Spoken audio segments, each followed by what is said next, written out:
Hey guys, welcome back to my YouTube channel. Welcome back to another series of I'm an African Child Living Abroad. So today, guys, we're gonna be talking about culture shock.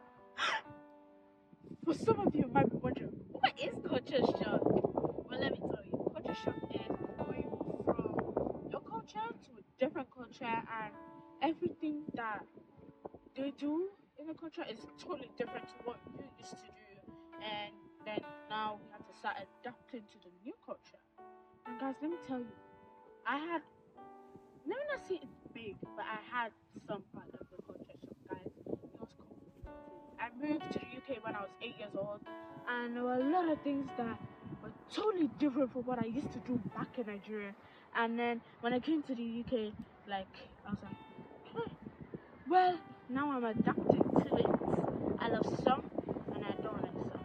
But it's fine. You can live like that. It's good to learn. And guys, our first point, back at home, we go to school, we get in our lines, our class lines, we do morning we start with assembly, which leads to morning devotion, which leads to singing the national anthem, and then we go to our lessons. But in the UK, especially in high schools, you come to school and you go to your school canteen first. From your school canteen, you get to your form class. From your form class, then you go to your lesson. Imagine how much walking that is already early in the morning. But that's fine. We adapt into it as well. Another point is, back at home, we had lessons. You have one class that is assigned to you at the start of the year, and then all your lessons can meet in that same class. But here, you can have up to 5 lessons in 5 different classrooms.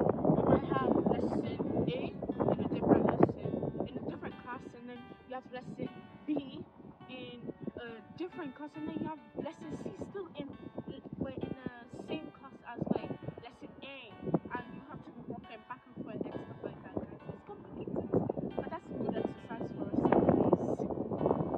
Another point, school buses. Back at home, we have our school bus drivers come to pick us at our house.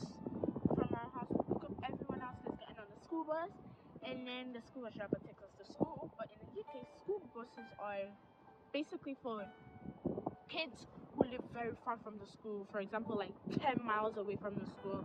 But it's not that easy. The school bus driver doesn't come to pick you at your house. You have to walk all the way to a bus stop for the school bus driver to pick you up from there, guys. And that is still a little bit of walking we're trying to avoid. But still, okay, we get it. Another point, back at home, we have breakfast, lunch, dinner. But here, our lunch time is called dinner, and our dinner is called tea time.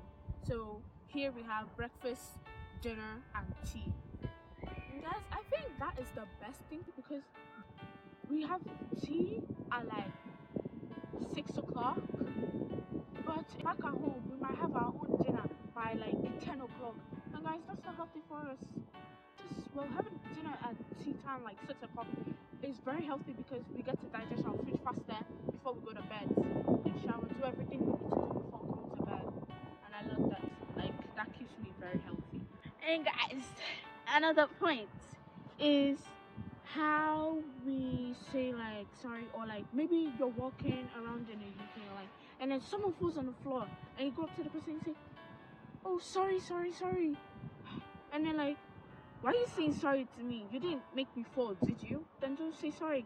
But back at home, when you see someone fall on the road, you say, sorry, and you just go sorry, and they'll say, thank you, fine, I'm fine, thank you. But here in the UK, you say, are you okay? Because saying sorry, they're like, it's very embarrassing to say sorry, because you're not the one who caused it.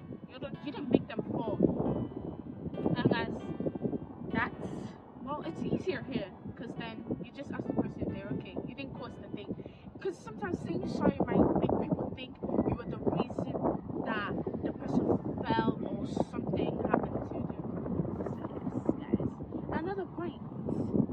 Back at home, we used to call someone who's way older than us like auntie, uncle, and stuff like that. But in the UK, you can't see a white person who's way older than you and say, "Oh, hello, auntie, hello, uncle," because they take very big offense in that. It makes them feel like they're old. They don't want to feel that way. The only people who we can say, "Oh, auntie and uncle" to is if our fellow Africans. You might see someone on the road, you want to say hi to them, and you go, "Hi, Anne, hi, Liv." They feel happy saying you saying that. You can't say hi, Auntie Liv, hi, Auntie Anne, and they're like, "Huh? Why are you calling like that? That's I don't feel good with you calling me like that, guys." And yeah, that's another point. So back at home, we also had hospitals, but here we have GPs, and you can't just walk into the GPs. You have to book an appointment ahead, and then they give you a time when you can come in. And guys, that is stressing. My wait for like 2 months, but it's fine. We still get what we need. We still get the help we need. Just now, let me just talk about like words that you might be confused. Why do they say this when it's this? We have plastic bags here. It's called plastic bags, but back at home you might have nylon. They can have nylon, but here they call it plastic bags because, well, they're made out of plastic. That's facts. Anyway, look at this also. Back at home we still have cleaner or eraser, but here we call it rubber because it rubs out what all the things we don't want on our books. Diaper back at home, but here they're called nappies. Bathroom here, toilet back at home, living room here, sitting room or parlor back at home. We call it the Hoover here, but back at home they're called vacuum cleaner. So guys, if you have any other points to give, any other culture shocks you have, comment down below. Please like, subscribe, keep your notifications on so you know when I have my next video. Love you, bye, peace.